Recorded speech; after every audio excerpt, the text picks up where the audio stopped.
The magic thing about growing dahlias is they multiply. Yeah. And so I always like to tell this story. I was a backyard gardener. I had a handful of dahlias. I turned those into 64 dahlias by dividing them. When we moved to our current property, those 64 became 200 and something, which became 800. And now we're up to over 2,000 dahlias that we grow.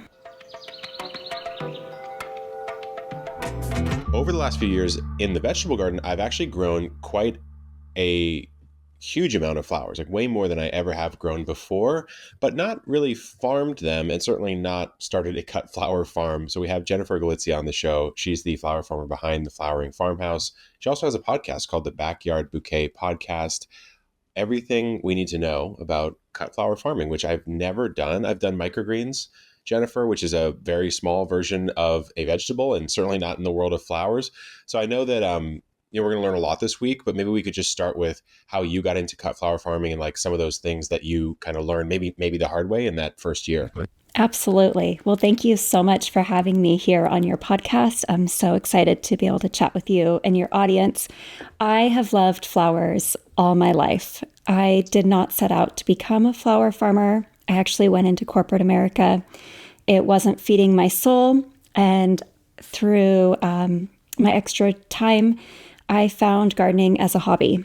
And for me, I had a small vegetable garden, but the flowers were really bringing me joy. And I was actually, when I left corporate America, I became a wedding photographer. And through my weddings, one of my brides happened to grow the most beautiful bouquet of flowers. And she said, "Hey, Jen, it's really important to me that you capture my wedding bouquet because I grew everything."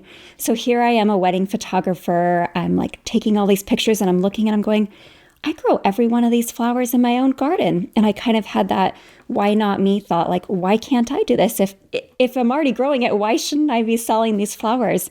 So when I delivered the wedding photos to my local florist, I said, "Did you know I grow all these flowers in my garden?" And she said, "Well, what do you do with them?"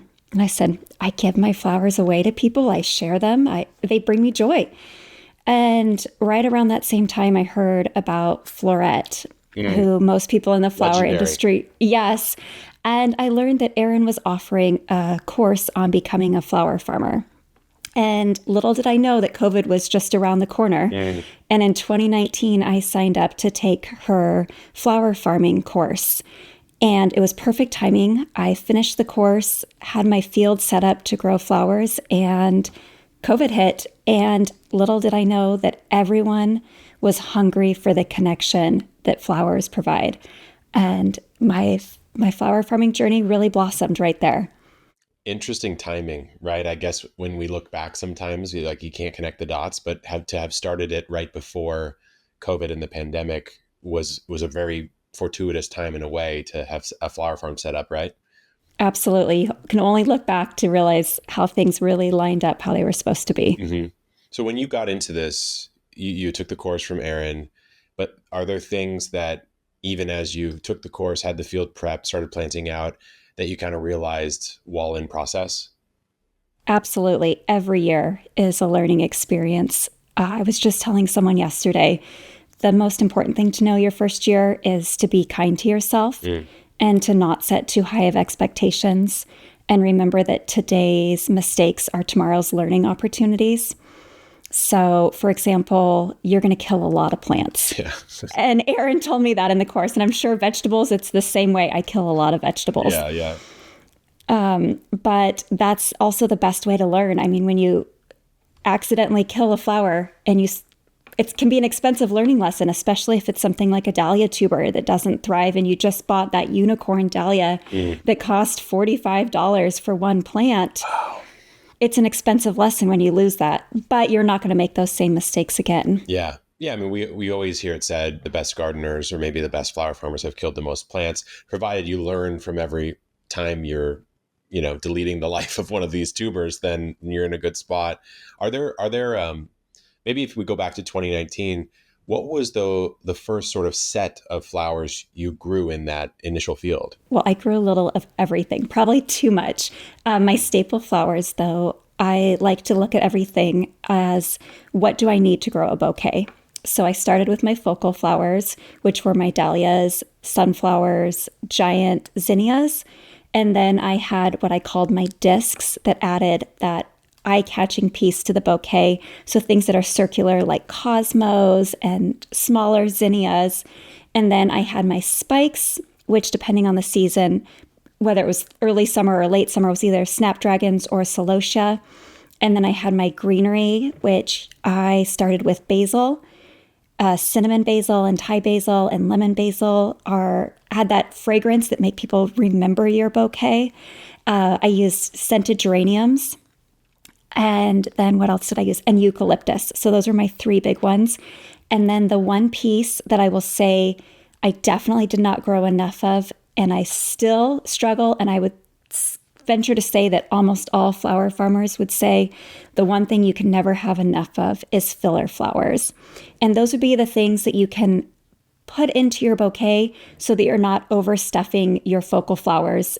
For example, if I didn't have those filler flowers, I might have to put 10 dahlias in a bouquet to make it look full. Well, all of a sudden, I have a $50 wholesale bouquet that can't sell for more than $25 or $30. So I'm losing money. But if I can put in something like yarrow or sweet William as that filler, it just fills out that bouquet and really draws your eye into the focal flowers, and then you can use less focal flowers. So that's one thing you can never grow enough of is the filler flowers. Interesting. Yeah, it's so interesting. Every type of gardening or farming has a different set of terminology, and the way you refer to your plants is for their end purpose, obviously, which would be in a bouquet. And so you have spikes, discs, greenery. And I wouldn't think of it that way because that's typically not where mine are going. Even if I do have some cut flowers that, my girlfriend will make a little bouquet or a little vase, but she's not thinking about it in that way. It's cool to hear the different context that you're using for these plants. Are there ones that you grew in that first year that you're like, it's just not for me, or like it just doesn't make sense anymore, economically even? I would say that's a hard one because my problem is I fall in love with every flower I see. So I really love them. But as I have started to niche down, I'm in my 6th year of flower farming. So I'd had a few years of growing flowers and selling small scale before I took Erin's course. I'm realizing that to be profitable and successful, you can't grow everything. If you try and grow everything, you just can't do it well.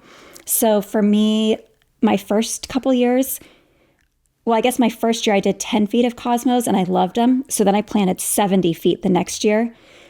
That is way too many cosmos. It was so labor intensive to keep up with them and it didn't make sense. So now I've cut back to a very small amount of cosmos. I grow about 10 feet again. That gives me all the cosmos I need and I don't have to spend hours every day deadheading them. So certainly cosmos is one that I've cut out. Oh man, I was cut back. I was thinking I'm thinking of these 2 large cosmos in my front yard.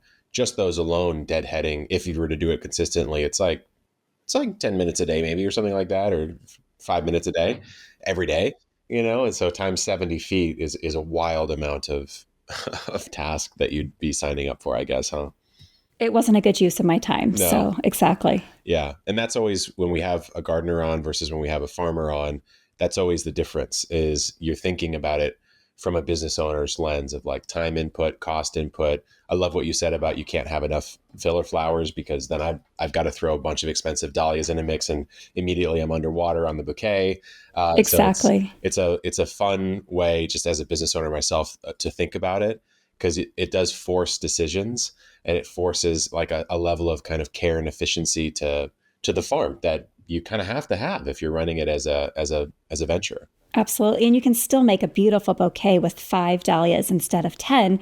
And it's actually going to be more aesthetically pleasing because it's not going to be so stuffed that people can actually enjoy and focus on those focal flowers. And if I may, I left off one ingredient, and that is known as air or whimsical. Yeah. Nikki Irving at Flourish Flower Farm calls it whimsical, and I love that term. But it's adding those little things that just kind of make the bouquet bounce. So whether it's like bunny tails or Dara or false Queen Anne's lace, something that just kind of adds that last soft, delicate touch that kind of makes the bouquet bounce. And some people even use cosmos for that. Ah, okay, okay. So these are more perhaps like wispy, thin, delicate type of things that Yes, are like almost like a garnish on top of a bouquet type of approach. absolutely. Huh, interesting. Yeah, this is, I don't know. There's something about, I've really gotten into flowers, not in a structured way, like not farming, but more like different mixes. We have these wildflower mixes that we offer at Botanical Interest, which is our seed company. And so I I just use kind of, those. you do you really? Okay, no, that's I do. awesome. No way. That's amazing. I'll have to send you some more and you'll tell me what you think of these new mixes we're doing. But yeah, I'll just kind of sprinkle them and just let it be and see what comes up. But I love the idea of having maybe more of a row or grid style farm approach. Not that I'm gonna sell them, just I don't know, something about it. I saw Laura from Garden Answer on her YouTube channel. She bought more acreage next to her home and just made a cut flower farm. And I was like, Uh-huh. okay, something about that is calling to me. I feel like I want to do that. So physically, how do you get flowers sold? I mean, what was it like that first year when you had some flowers in your backyard? You just wander around and offer them to someone? How does that even work? That's a great question. One of the biggest mistakes people can make starting out when they want to sell their flowers is not having a business plan. So, there are a lot of channels that people can sell their flowers from, and it's so important to decide what channels you want to sell through. So, you can sell to florists, you can sell to event florists, like those that put together weddings or special events. You can do a CSA, which in the vegetable world, you're giving out a share of vegetables. In the floral world, you are giving weekly subscriptions of flowers. Mm. In your community, you can sell at farmers markets.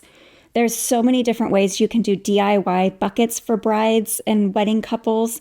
When I started out, I thought for sure I was going to be at the farmers market every Saturday.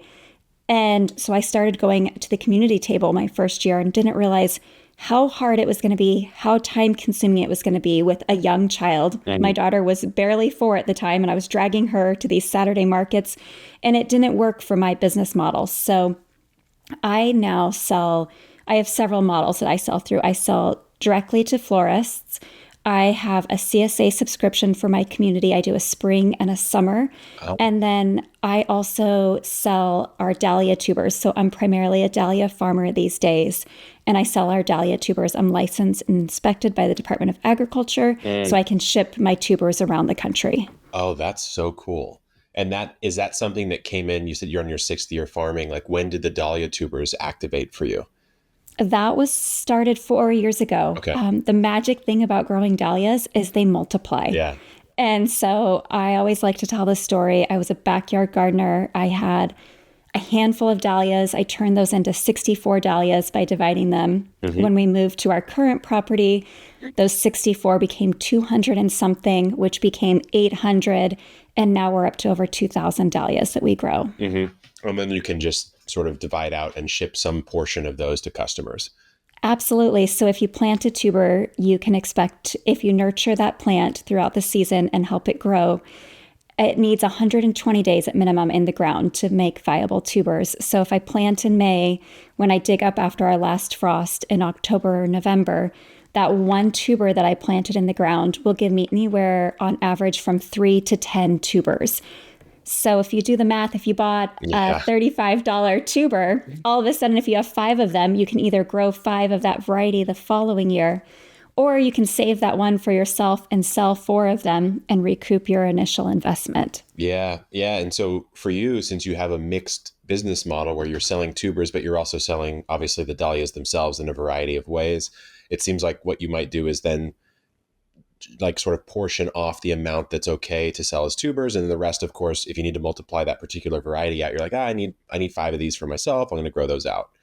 Absolutely. Yeah, very interesting. And would you say that when you're doing a cut flower farm, because I think we've had one cut flower farmer on in the past, more of an urban setup than a farm style setup, but primarily we've had vegetable farmers on the show. But almost everyone has a mixed model. Almost everyone has one plus, maybe 5 total sort of revenue streams coming in. And it sounds like you have at least 3, right? Yes. And actually, an educational revenue stream also. That's my passion, is the Mm. teaching side of growing flowers. How do you know what flowers let's say, are best from like a profitability perspective? How much does your local market impact what you're growing? I would imagine almost entirely. And then like, what does competition look like even in this market? I have no idea. I would say, depending on who you ask, some people might say, oh, the market's so saturated with flower farmers. But the truth of the matter is, I don't remember the exact numbers, but I heard Lisa Mason-Ziegler say that the market is expected to grow exponentially in the next decade. And I've heard that from other people as well.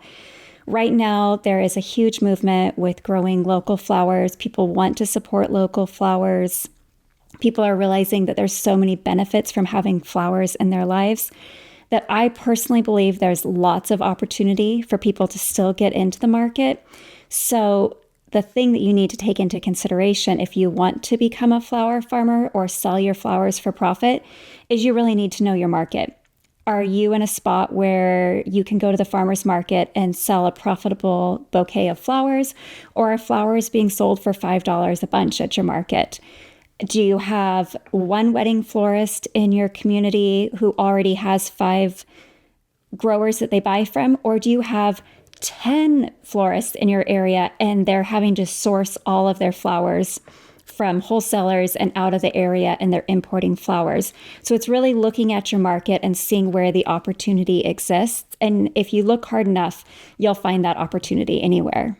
Do you find this can sometimes happen at, let's say, the local farmers market for vegetables, where you'll have your local suppliers, truly local, and then you'll have sort of local appearing folks there that might be getting their produce from, in our case at least, Mexico or like a state away, but it kind of looks like a local farm. Does that happen in the flower world as well? Because obviously a lot of flowers, traditional markets at least, are coming from international, right? Absolutely. So where I am, I'm in a small town. We have about 20,000 people. I'd say our farmers market, the flowers are all local. Mm-hmm.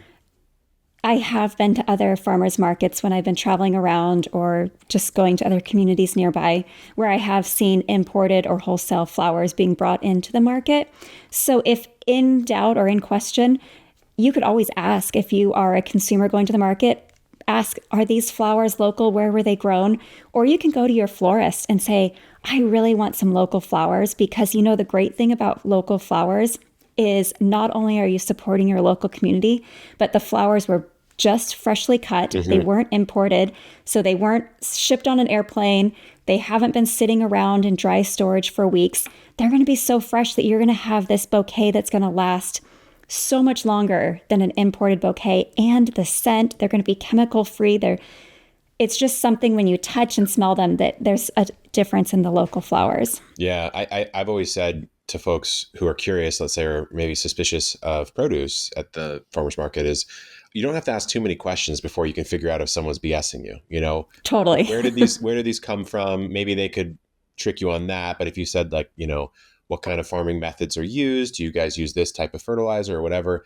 Second, that you start hearing some stutters, you know that you found something that might not be so legit. When you start out, and then as the years have progressed, how much do you think of an advantage do you have in just the story? Like, what you're doing is inherently interesting and people want to connect to that and support the flowers. Obviously, they love the flowers as they are, but that extra piece seems to be a big part of this.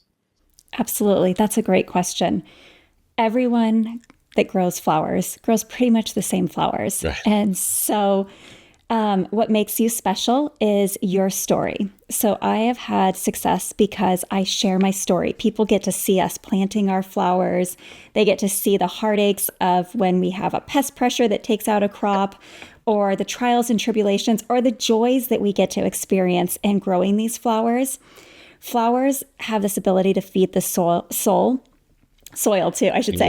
Yeah. But they feed the soul in such a special way that when you can share that with other people, there's going to be people that connect with you. So those that connect with me might not connect with another farmer, and vice versa. Someone else that's growing in my area might reach a different market than I do.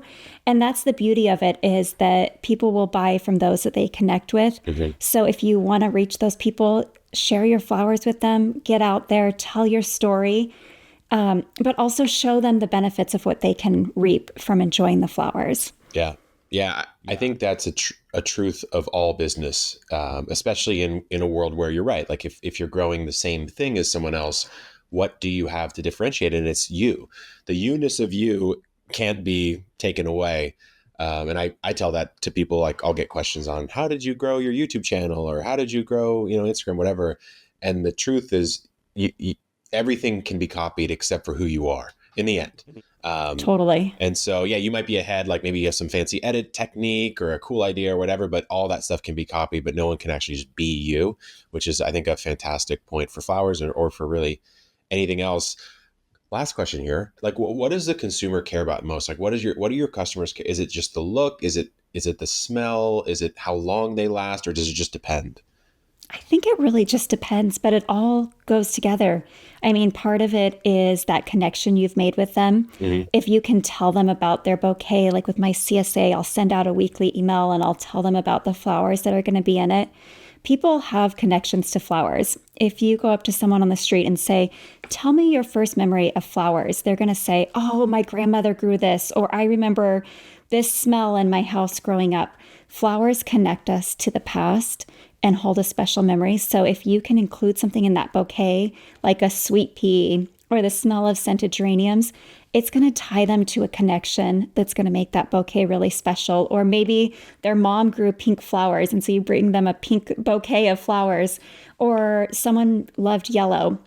I actually, in my podcast, interviewed someone. The episode is coming out soon, and she wrote a book about the love language of flowers and how different colors have different meanings. So I think when you can make that personal connection with people, that bouquet will have extra meaning. Yeah. Awesome. I am personally learning quite a bit. I kind of want to start a little micro flower farm down here, Epic Flowers, perhaps coming soon. Maybe I'll have to grab some dahlias from you. And so we've talked a little bit about like the business, I guess, side of this, Jennifer, and now switching over to this idea of just grow what you love. And I guess when I put a business hat on, I might say, well, maybe grow what your customers love. And so I'm curious kind of what your angle is here. I love to say grow what you love, because if you try and grow what's popular and you don't like it, you're going to find that you're not caring for that product. So, for example, people are going to not like me for this. Sunflowers are really hard for me to grow in my area. And my passion is dahlias. So I plant a small amount of sunflowers. But when I try and plant 2,000 or 5,000 sunflowers in my garden, they get neglected. And then I forget to fertilize them or weed around them or pick them at the right harvest time. Whereas when I plant a dahlia, there's just something deep down in me that sparks that joy where I'm watching that plant every day. I'm looking to see if it's come out of the ground.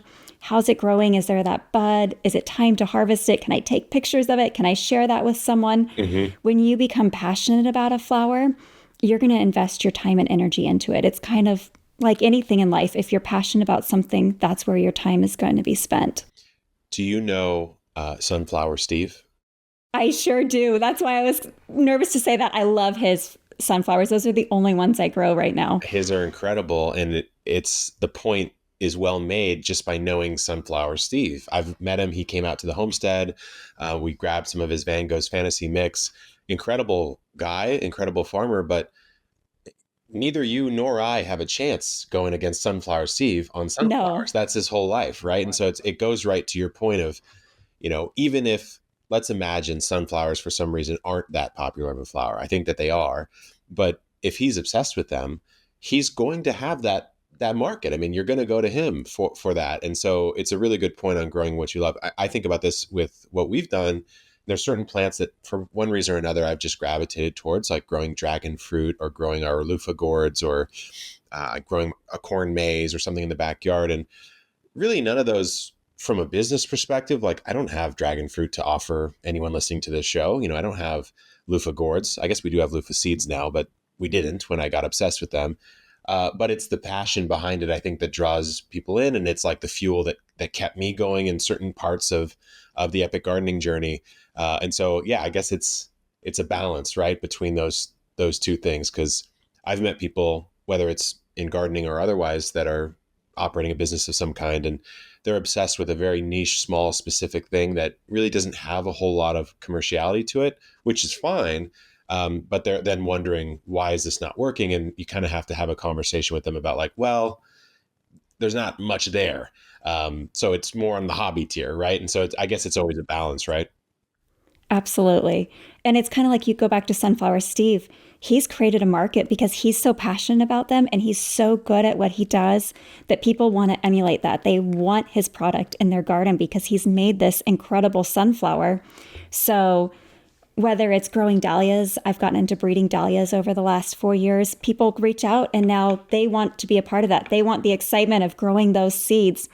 So I think when you're passionate about something and you tell your story, like we talked about the other day, you'll bring your audience. The right people will want to follow your farm and they'll want to jump on board and be passionate about that as well. It's a good point. I mean, it's a good point. I would agree with you that he's basically made a market in a way, certainly for his flowers.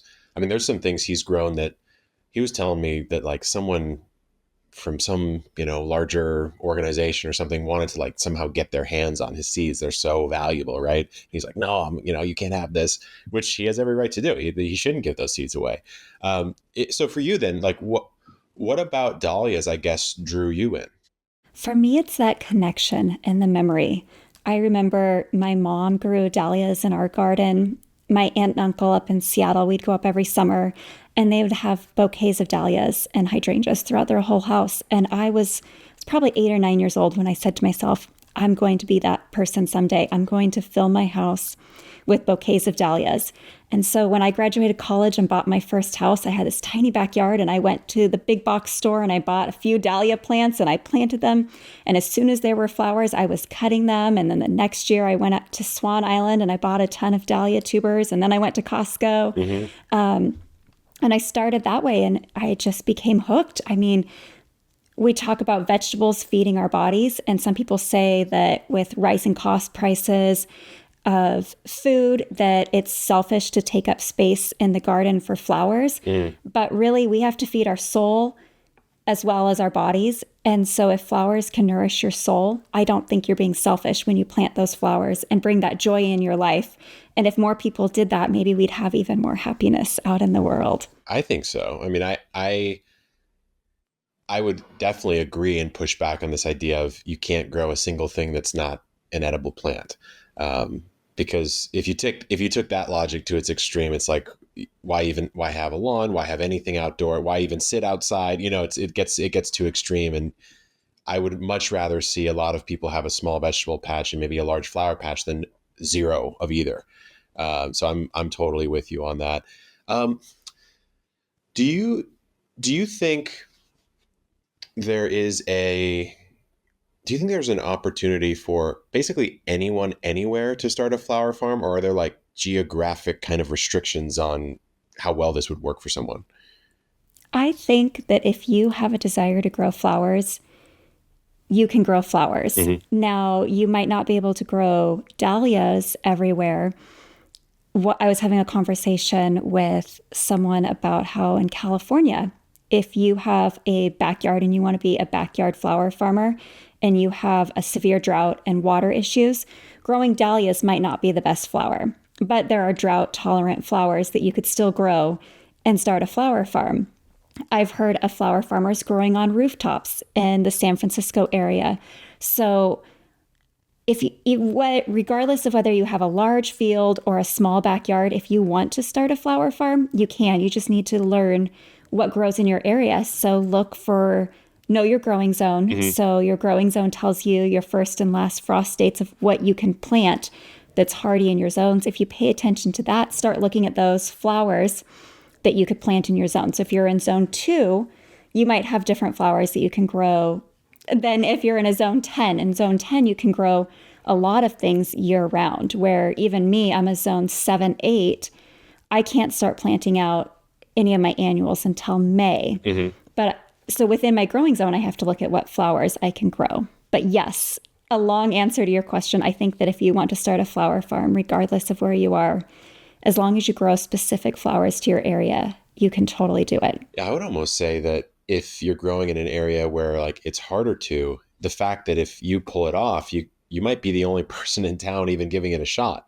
Absolutely. That might be a good place to be. I am officially a dahlia grower as of last season, 2023, and I planted about 50 different types of dahlias. Maybe I'll tell you kind of what I did, and you let me know if that was even a good idea.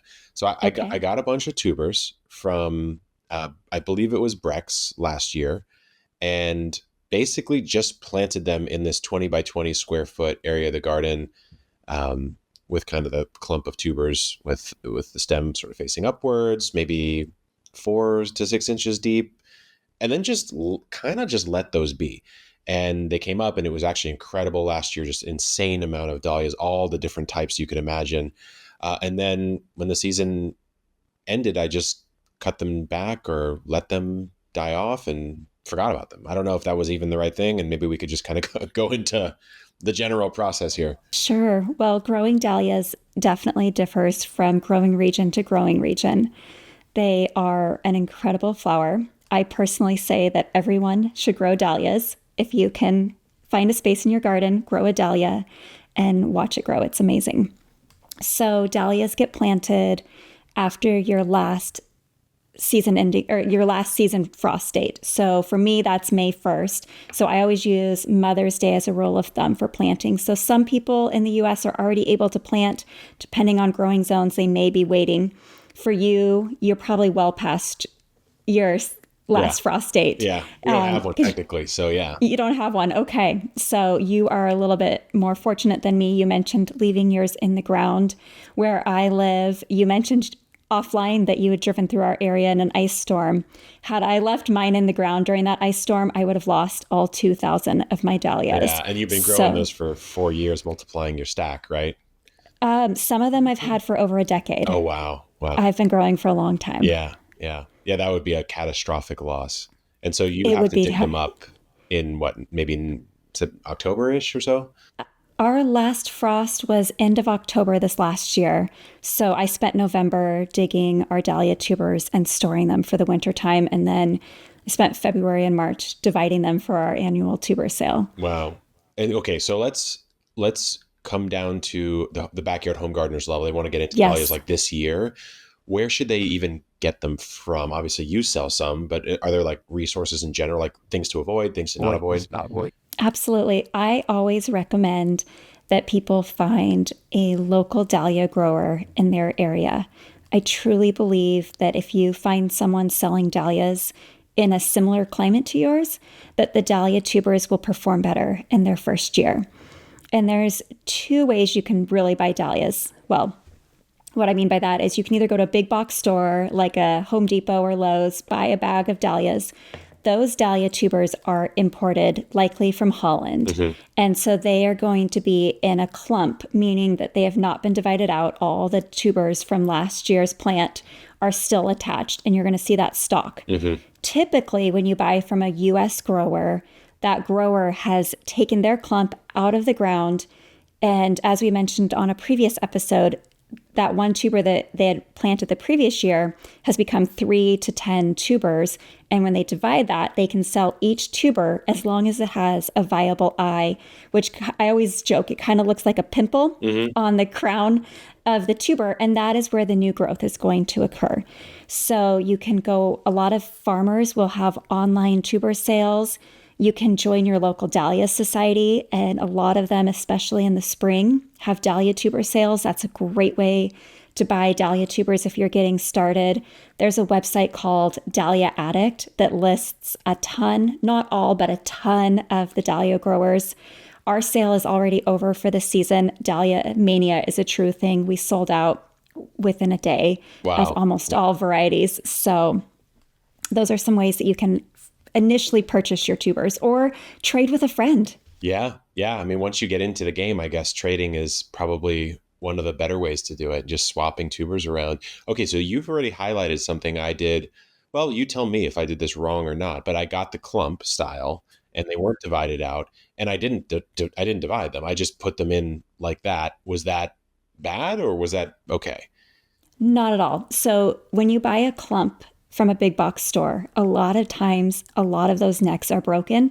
So a lot of those individual tubers, if you were to divide them out, wouldn't even be viable to grow. So that's kind of why they leave them all clump together. And a lot of times they get broken in that transit from Holland to the US. So for you, planting that clump, totally fine. And if a backyard grower lifts their clump and puts it back in the ground, they can replant that again. The thing is that original tuber that grew the plant is called the mother tuber.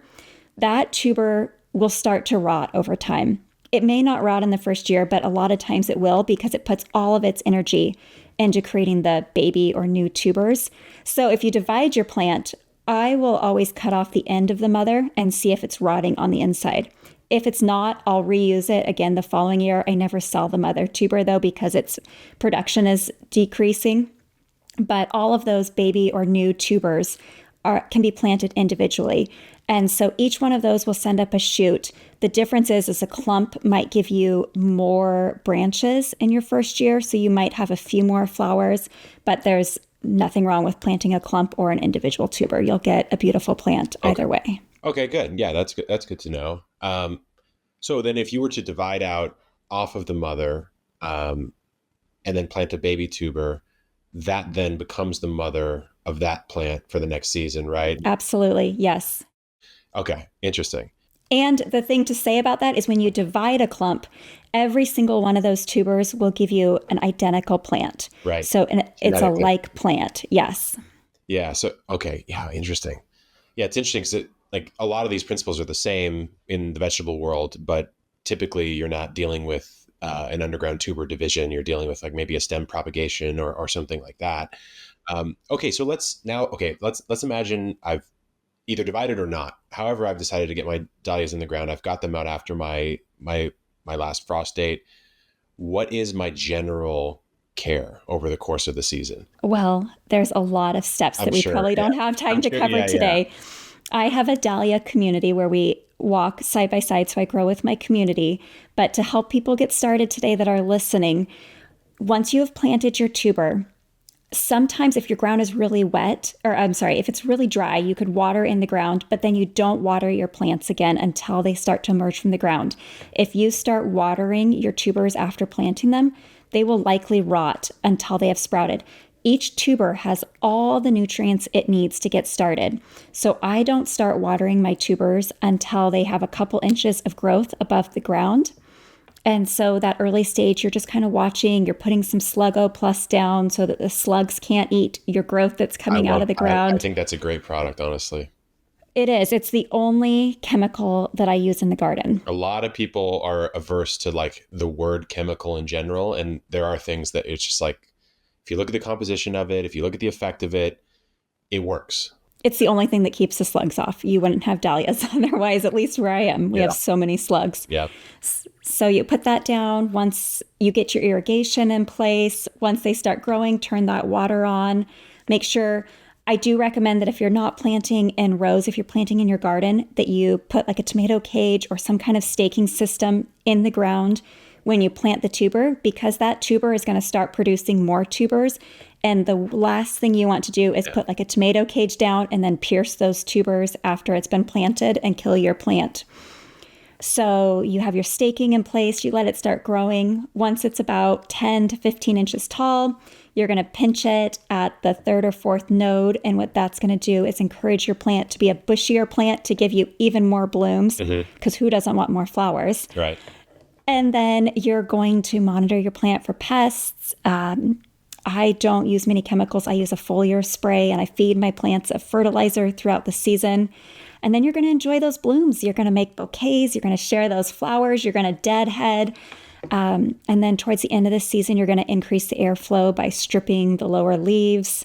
And then when the frost comes, or at the end of the season, when you need to put them to bed, for someone like you who doesn't get that frost, in November, December, you can cut the stalks back to the ground, give them a little bit of mulch, and tuck them away for the season. Or if you're like me, zones 7 and below, you need to dig your dahlia tubers and store them for the winter time. And how do you store them? Like, because I could dig them up if I wanted to.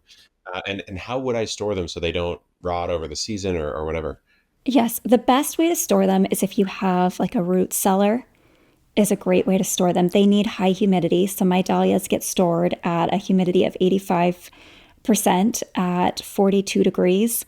you don't want your tubers to freeze. If your tubers freeze, they will turn to mush. Right. And if they're too warm, they're going to start growing again. So you can't just bring them in your house. You're going to have some very leggy plants start trying to grow. So 40 to 45 degrees is an ideal storage condition. And then there's different materials you can store them in. Okay. Got it. Got it. Yeah, I might try it out this season just for fun, I guess, or if I want to change where I plant the dahlias, obviously, instead of having them come up in the exact same spot. But I'll have to let you know because some of them are starting to peak out. But I planted like maybe 50 clumps, and I definitely don't see 50 coming up. So it might be a time thing, or who knows, maybe some rotted over the course of, we had a very, very wet winter for us at least, and maybe something happened. But I did not really realize that it was practical, I suppose, to grow dahlias from seed. Like when we look at a fruit tree, an apple, a citrus, it's like one of those like you can, but you wouldn't type of things. And I didn't know that wasn't the case with dahlias. You can certainly grow dahlias from seed. I have been hybridizing dahlias for the last 4 years, which means that I collect seeds from my plants and I grow them out in our field. It is an interesting process. If you are listening and you're like, ooh, I want to try growing a dahlia from seed, the thing that you need to know is that dahlias grown from seed are going to produce a brand new variety. So that means most of them grown from seed are going to be open-centered dahlias. So they're going to be great for the bees. The bees are going to love them, but they're likely going to have an open center, especially if they've been collected from a field that has any open-centered dahlias, meaning the dahlias where you see the big pollen in the center. Great for bringing pollinators to the garden, but those typically don't make great cut flowers because they have a short vase life. So if you're thinking, I'm going to start a flower farm and I'm going to buy all of mine from seed and grow them that way instead of tubers, you're going to have an assortment and you're not going to be able to promise anyone any specific flowers because you maybe have 1 or 2 unicorns in that mix. I see. So it could maybe that could be your story, I guess, if you were really trying to go that route, is say let's kind of get what's grown. But yeah, so when you hybridize, are you using some of those like classic techniques where you're bagging the flower and making sure you know what's crossing? So my very first season of trying to hybridize dahlias, I did try hand pollinating the dahlias. Unfortunately, we have a really unpredictable fall here where we can get a lot of rain and most of my hand crosses got wet and moldy, even with too much moisture with bags covering them. So I let the bees pollinate, but I'm very strategic. I will place dahlias next to each other whose characteristics I want.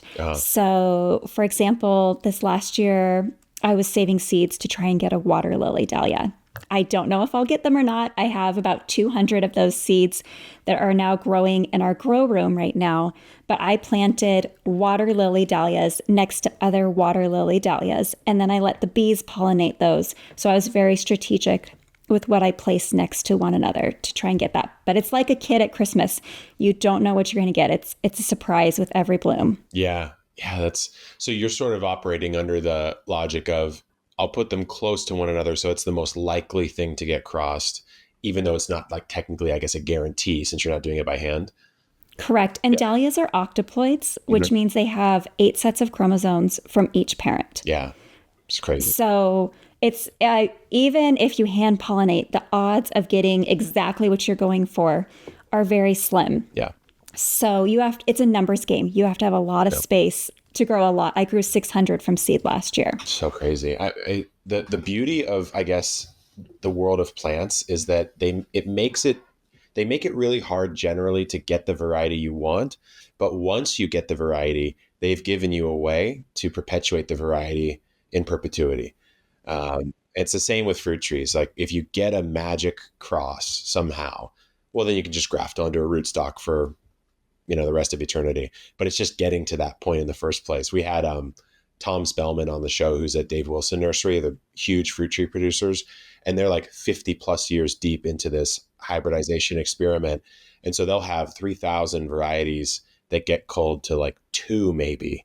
And it's the same thing. It's like looking for a unicorn, and once you find it, you graft that thing and bring it to market. Have you had any really cool finds from your hybridization process so far? I have. So I have 2 that are in their 3rd year that I'm growing out right now.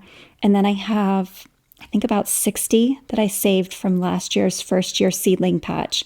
So the process of how it works is if you get a good one, you have to grow it out another year to test its genetic viability. So they can change a lot in the first year. So for example, 4 years ago, I had this one and I was calling it in my mind Carnival because it had like this New Orleans vibe of like these purples and yellow specks with white. And it was kind of fun, not really my normal flower I would keep, but I was like, oh, this is really unique. Yeah.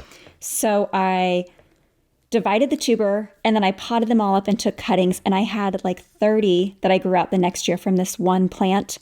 Well, the genetics changed and all of a sudden it had a floppy, we call it a bobblehead, where when you shake the stem, the head flops around. So it would make a terrible cut flower. So I tossed all of those plants because they didn't have good genetics that I wanted to keep around and release to the market. So the second year you watch them, and then the third year you grow them out, make sure they're still stable. And then you want to mass produce them. So you want to grow as many tubers, as many cuttings as you can. So my goal is I have this blush ball that's going into its third year, and I'm trying to get about 100 growing this year so that I have a substantial amount to offer to the market should I be able to release it next year. Yeah. So it's a labor of love. Oh yeah. But it's fun. I love it. It's my passion. Yeah, it's so cool. And plus like the satisfaction I can only imagine of saying like, yeah, I made this new variety and then I put a few years in to propagate it out to like a true available thing that can just be in the world from there on out, right? Yes, it's kind of your legacy. It's you get to nurture this thing for so many years without making a dime on it. Yeah. And then you get to share it with the world. And the idea of having people grow this flower that you have helped cultivate and grow for these years and knowing that it's going to go into people's gardens, it's really special. Yeah, it's so cool. And then you know that at least some of those people are going to continue that line, right? They'll continue that Dalia, maybe, who knows, for generations. It's hard to say. If we get back to just the process of growing dahlias from seed, what would be different in that startup phase from, I guess, seed to the point where it would be transplantable? As I guess a tuber would be a whole year, but I guess what's different? Like how do you start from seed? So starting from seed, I start indoors. I have shared a couple videos on Instagram and I have a blog post at the Flowering Farmhouse.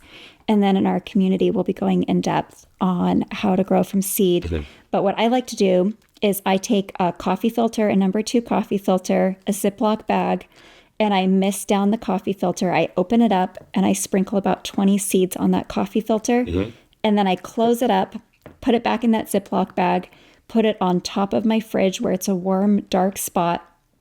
It takes anywhere from 3 to about 15 days for the seeds to germinate. I have learned that if you can use a paper towel or a coffee filter. I like the coffee filter because it's brown. And when the seeds germinate, I can actually see the white seeds versus them blending in with the paper towel. And so once they germinate, I pluck them off and then I put them in potting soil and I put them under grow lights. And I do that about 4 to 6 weeks before I intend to plant them out. If you start too early, my first year I was super excited and I started them in January and I had these lanky, tall seedlings that were about 2 feet tall and couldn't support a flower because the stems were so thin. Yeah. So you want to start them about 4 to 6 weeks before you plan to start putting them outside. Okay. Yeah. And varieties wise, are they as expansive as buying tubers, or is it more or less? Can you get some really wild ones only from seed? It's so much more affordable. I mean, you can probably go to a big box store and buy a bag of seeds for a couple bucks. Some of the flower farmers, myself included, I think mine were $12.99 for a 25 pack, and you're going to get really good dahlias from ours because you're going to have some fully double ones that I'm going to look at pictures online and go, oh, should have I sold those seeds? I wish that was growing in my garden. So it really varies in price. I've seen them upwards of $20, but that $20, even if you only have a 50% germination rate, and so you have 10 dahlias from 20 seeds, and you spent $20, that's $2 a plant versus $35 from a tuber. It's always going to be cheaper from seed, Always. Even though, and that's what I find so curious, even before we had acquired botanical interest, now obviously we run a seed company. And so we have a very nuanced perspective, I guess, on this. But even back in the day as a home gardener, I was like, how is $5 that big a deal for a packet of seeds when you can imagine what it gets you? I mean, you could grow sun gold cherry. Maybe these days that's a pretty expensive seed actually, but let's say 50 seeds a pack, and you put one in your garden every single year. I mean, if you store that really well, it's like years and years of tomatoes for $5. It's such a bargain compared to certainly buying from the grocery store, or even buying starts from like a big box store. It's just such a better deal. I have learned quite a bit on this week, Jennifer. It's been really fascinating. I'm going to be getting into a couple different little nuances of flowers that I may have not otherwise. So thanks for coming on. But you've got a couple things. You've got this membership in this course. You've got the podcast. Where can people reach you? Sure. Well, people can find me at thefloweringfarmhouse.com.